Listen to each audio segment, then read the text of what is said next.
Hello और नमस्कार दोस्तों, आप सभी का राजस्थानी शिक्षा चैनल में एक बार फिर से हार्दिक स्वागत है। आप सभी का राजस्थान की शिक्षा में मोस्ट वेलकम है। आज का सेशन हमारा खास तौर पर क्लास 12 को लेकर होने वाला है। तो इसको क्लास 12 कौन सा टॉपिक है, तो आपका अध्याय 2 है। कौन सा अध्याय 2? हिस्टोरी का। राजा, किसान और नगर, आरंभिक राज्यों और अर्थव्यवस्था, लगभग 600 ईसा पूर्व से 600 ईस्वी तक। हमने पहला अध्याय आपके महत्वपूर्ण नोट्स करवा दिए थे, आप जाकर हमारे चैनल को विजिट करके देख सकते हैं। वहाँ पर पहला अध्याय का टॉपिक हमने करवा दिया। अब हमारा हिस्ट्री का दूसरा अध्याय, उसके संपूर्ण नोट्स हम इसी वीडियो में देखेंगे। क्या देखेंगे? संपूर्ण नोट्स देखेंगे। इसमें जो आपके परीक्षा में आएंगे 100% आएंगे। इससे बाहर आपका परीक्षा में कुछ नहीं होने वाला है। जो भी आएगा इसके अंदर से आएगा। तो आज का सेशन हम शुरू करते हैं। भारतीय अभिलेख विज्ञान में एक उल्लेखनीय प्रगति 1830 के दशक में हुई, जब ईस्ट इंडिया कंपनी के एक अधिकारी जेम्स प्रिंसेप ने बराई और खरोष्टी लिपियों का अर्थ खोज निकाला। दूसरा पॉइंट हमारा, बराई और खरोष्टी लिपियों का उपयोग आरंभिक अभिलेखों और सिक्कों में किया गया। बराई और खरोष्टी लिपि का उपयोग किसमें किया गया? सिक्कों में। जेम्स प्रिंसेप के अनुसार अभिलेखों और सिक्कों पर प्रियदर्शी यानी मनोहर आकृति वाले राजा का नाम लिखा है। किसका? प्रियदर्शी। कुछ अभिलेखों में अशोक का नाम भी लिखा है। किसका? अशोक। अशोक, सम्राट अशोक। बौद्ध ग्रंथों के अनुसार अशोक सर्वाधिक प्रसिद्ध शासकों में से एक था। मौर्य वंश के शासक चंद्रगुप्त मौर्य का राज्यारोहण लगभग 321 ईसा पूर्व में हुआ। कब हुआ? 321 ईसा पूर्व में हुआ। इस वीडियो में आपको संपूर्ण MCQ, जो भी आपके बोर्ड पैटर्न के आधार पर यह वीडियो, ब्लूप्रिंट के आधार 2024 के लिए बहुत ही उपयोगी वीडियो। नीचे क्वेश्चन आंसर भी दिए होंगे, नोट्स हम पढ़ा देंगे पूरे। आपको बिना चिंता के सभी नोट्स पढ़ने हैं और साथ साथ में लिखने हैं, ताकि आपको बार बार वीडियो ना देखना पड़े और रिवीजन आसानी से हो सके।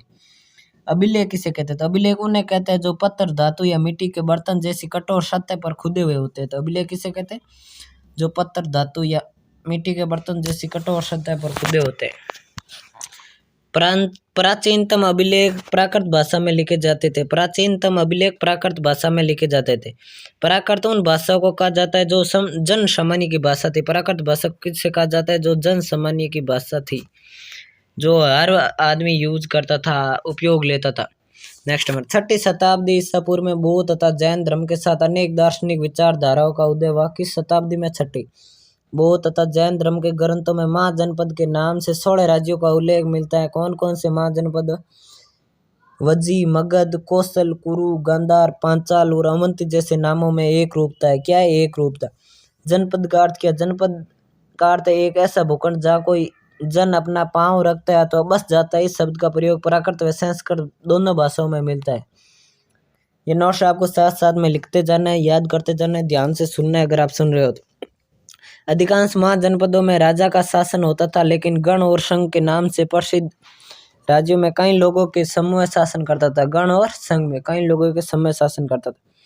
महावीर स्वामी और गौतम बुद्ध इन्हीं गणों से संबंधित थे। किससे संबंधित थे? इन्हीं गणों से। प्रत्येक महाजनपद की अपनी एक राजधानी होती थी, जिसे प्राय किलों से घेरा जाता था। किससे घेरा जाता था? किलों से घेरा जाता था। लगभग 6ठी शताब्दी ईसा पूर्व से संस्कृत में ब्राह्मणों ने धर्मशास्त्र नामक ग्रंथों की रचना शुरू की और इसमें शासक सहित अन्य के लिए नियमों का निर्धारण किया गया। यह अपेक्षा की जाती थी कि शासक क्षत्रिय वर्ण से ही होंगे। किससे होंगे? शासक क्षत्रिय वर्ण से शासक होंगे। नेक्स्ट क्वेश्चन, 6ठी शताब्दी से 4ठी शताब्दी ईसा पूर्व में मगध आधुनिक बिहार, मगध कौन सा? आधुनिक बिहार सबसे शक्तिशाली महाजनपद बन गया था। किस शताब्दी में? 6ठी शताब्दी में मगध सबसे शक्तिशाली शासक बन गया। नेक्स्ट हमारा, प्रारंभ में राजगाह, राजगाह किसे कहते हैं? आधुनिक बिहार के राजगीर का प्राकृत नाम मगध की राजधानी थी। मगध की राजधानी कौन थी? तो राजगाह थी। कौन थी? राजगाह। राजगाह का अर्थ क्या होता है? राजाओं का घर। क्या होता है? राजाओं का घर। राजगाह का अर्थ क्या होता है? राजाओं का घर। पहाड़ियों के बीच बसा राजगाह एक किलेबंद शहर था। राजगाह कैसा शहर था? तो किलेबंद था। 4ठी शताब्दी से पूर्व में पाटलिपुत्र को राजधानी बनाया गया, जिसे अब पटना कहा जाता है।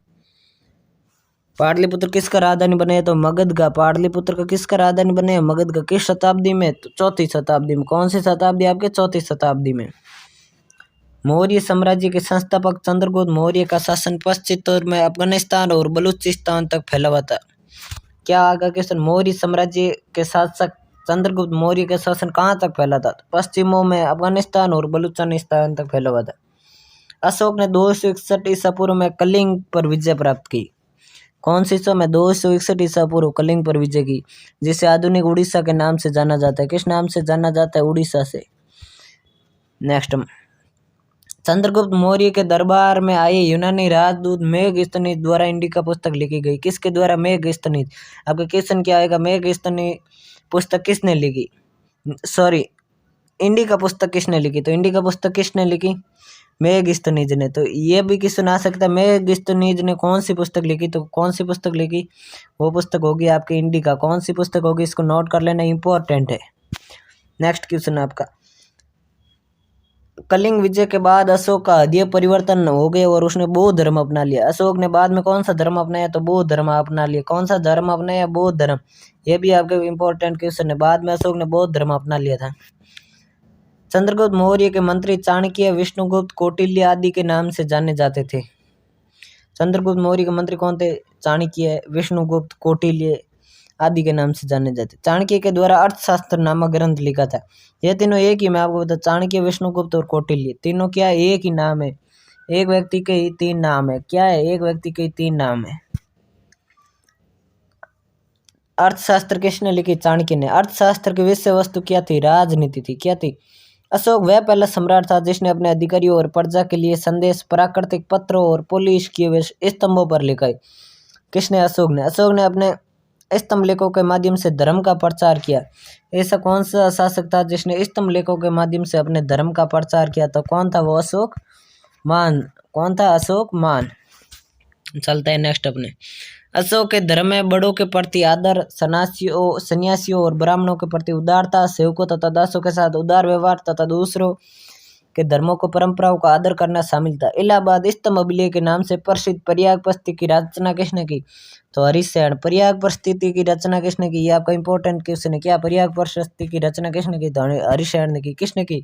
जो संबंधित गुप्त शासकों में सर्वाधिक शक्तिशाली सम्राट समुद्रगुप्त का दरबारी कवि था। तो ये भी क्वेश्चन आ सकता है, सम्राट समुद्रगुप्त का दरबारी कवि कौन था? तो कौन था? हरिशैन। आपका कौन था? हरिशैन। और हरिशैन ने कौन सी क्या लिखी? प्रयाग प्रस्थिति। क्या लिखी? प्रयाग प्रस्थिति।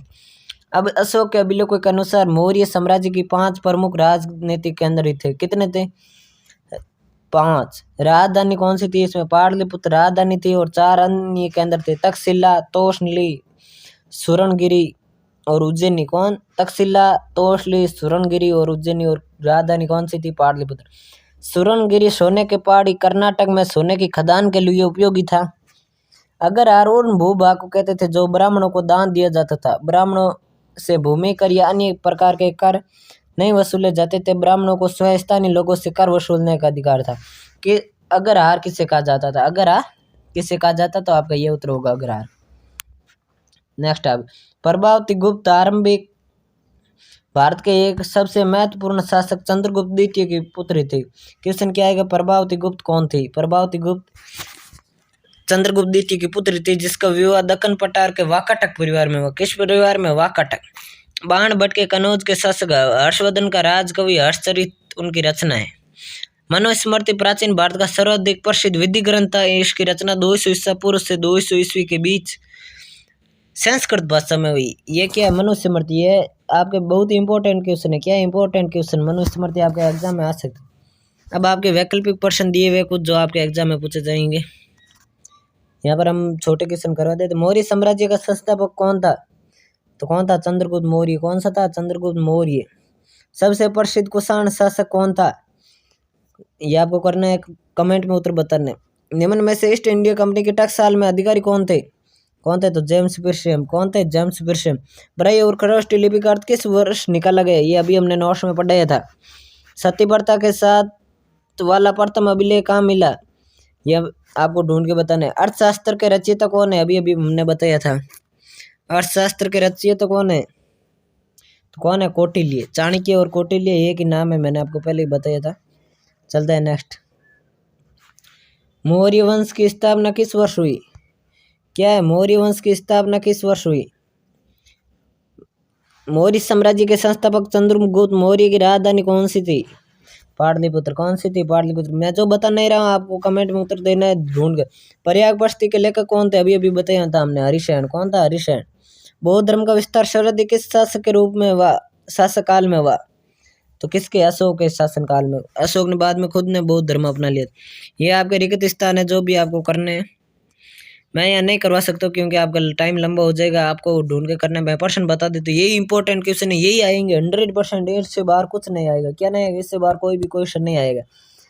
भारत की 10 शाखाओं को देखा। हाल में एक ने अपनी पुस्तक किसमें लिखा? इंडिका में लिखा। चंद्रगुप्त मौर्य के दरबार में यूनानी राजदूत कौन था? अपने संदेश पत्र और पुलिस के स्तंभ पर किसने लिखवाए थे? अशोक ने। समुद्रगुप्त का राजकवि कौन था? घर का मुखिया क्या कहलाता था? आरंभिक भारत का सबसे प्रसिद्ध वैदिक ग्रंथ कौन सा है? मनुस्मृति। हर्षवर्धन का राजकवि कौन था? हरिश्चंद्र। प्रभावती गुप्त की शादी किस परिवार में हुई? वाकाटक।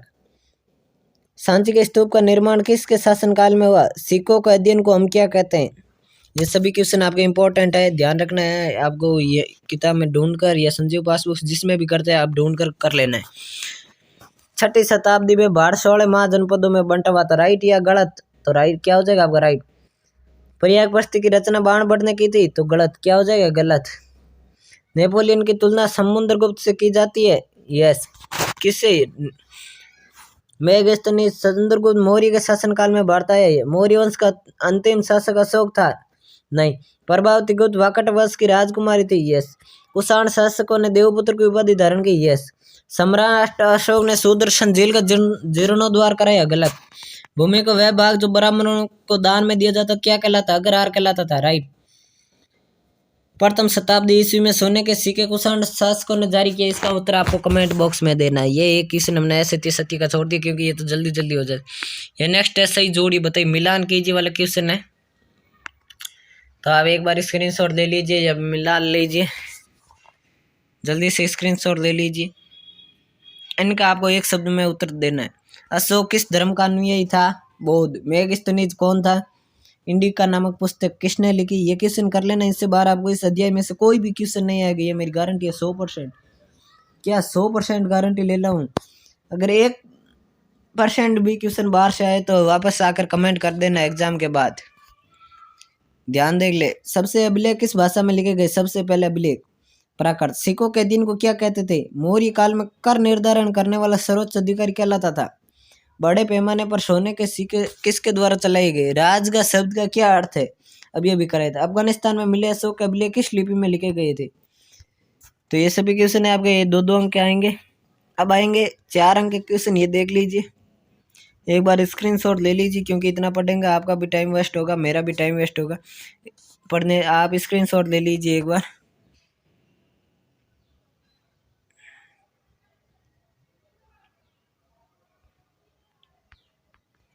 अच्छे से स्क्रीनशॉट ले लीजिए। नेक्स्ट हमारा अध्याय 3 होगा। क्या होगा अध्याय 3 जो हमें करवाएंगे? हिस्ट्री का। और आपको किस अध्याय पर चाहिए ये सभी बता दें। महत्वपूर्ण नोट्स करवा देंगे। History, political, geography, Hindi literature, Hindi अनिवार्य, सभी के हम कोर्स इसी चैनल पर करेंगे। इसलिए आप चैनल को सब्सक्राइब, वीडियो को लाइक कर दीजिए, बेल आइकन को ऑल पर सेलेक्ट कर लीजिए ताकि आने वाली हर इन्फॉर्मेशन आपको मिल सके। स्क्रीनशॉट ले लिया होगा। आगे एक बहुत ही महत्वपूर्ण सूचना बता दूं आपको। क्या दिखाई दे रहा है स्मार्ट बोर्ड पर? 10th व 12th आरबीएसई ब्लू प्रिंट नमूना प्रश्न पत्र आधारित बोर्ड पैटर्न 2024 पर आधारित पीडीएफ नोट्स अवेलेबल है। क्या है? PDF notes. Blue print board परीक्षा का जो 2024 में ब्लू प्रिंट जारी किया उसी पर पीडीएफ नोट्स अवेलेबल है। मात्र कितने? एक सब्जेक्ट का लेंगे तो आपको मात्र 25 रुपये में दिया जाएगा। कितने रुपए में? 25 रुपये में दिया जाएगा। और जिसमें भी अगर आपके 5 या 6 सब्जेक्ट है, 10th में हो तो 6 सब्जेक्ट है, या 12th में हो तो 5 सब्जेक्ट है, तो 5 के सब्जेक्ट 100 रुपये में दिए जाएंगे। नोट्स कितने रुपये दिए जाएंगे? ओनली फॉर 100 रुपये में सभी नोट्स उपलब्ध करवा दिए जाएंगे। इसके लिए आपको ये नीचे व्हाट्सएप नंबर दिए गए, इस नंबर पर मैसेज करना है। क्या मैसेज करना है? लिखना है आरबीएससी नोट्स। क्या लिखना है? RBSC notes. 100 रुपये फ़ोन पे कर देना है या पेटीएम आपके जब भी अवेलेबल है ऑनलाइन पेमेंट करना है। ये संपूर्ण नोट्स आपको तुरंत हाथों हाथ उपलब्ध करवा दिए जाएंगे। क्या? तुरंत उपलब्ध करवा दिए जाएंगे। बिल्कुल इन्हीं में से प्रश्न आएंगे। ये नीचे आपको एक डैश वर्क है जो हमने जारी किया है। Dinesh 2024 Dinesh person bank with dash work 2024 की है। कब की है? तो 2024 की है। ब्लैक हो गए, रंगीन प्रिंट है, मार्केट में भी उपलब्ध है, आप ले सकते हो। राजनीति विज्ञान की डैश वर्क सभी आर्ट्स के जितने भी हैं उसकी सभी की डैश और उपलब्ध है 500 सब्जेक्ट की। जियोग्राफी 2 तो कॉमन है, इंग्लिश व हिंदी, इन सभी के उपलब्ध है और सभी की उपलब्ध है। वहाँ से आप मार्केट से ले सकते हो। और इसकी खास बात क्या है, ये देखिए राजनीति विज्ञान कक्षा 12 2024 की परीक्षा के लिए माध्यमिक शिक्षा बोर्ड द्वारा जारी नवीनतम मॉडल पेपर पर आधारित सभी प्रश्न का सर्वश्रेष्ठ संकलन है। कितने मॉडल पेपर है, तो आपके 10 मॉडल पेपर है। कितने? 10 मॉडल। एक तो जो माध्यमिक शिक्षा ने जारी किया है और 9 हल सहित है, एक हल सहित है, सॉरी 9 अभ्यास हेतु है। माध्यमिक शिक्षा बोर्ड द्वारा जारी मॉडल पेपर, ये सभी मॉडल पेपर आपको इसी चैनल पर करवाए जाएंगे अंतिम दिनों में। पहले एक बार सभी सब्जेक्ट का रिवीजन करवा देते, बाद में इन सभी का मॉडल पेपर करवा देंगे ताकि आपको बेझिझक परीक्षा में 100 में से 90% आपके आसानी से बन सकते हैं। धन्यवाद। मिलते हैं नेक्स्ट वीडियो में। एक बार चैनल को सब्सक्राइब व वीडियो को लाइक कर दीजिए। धन्यवाद।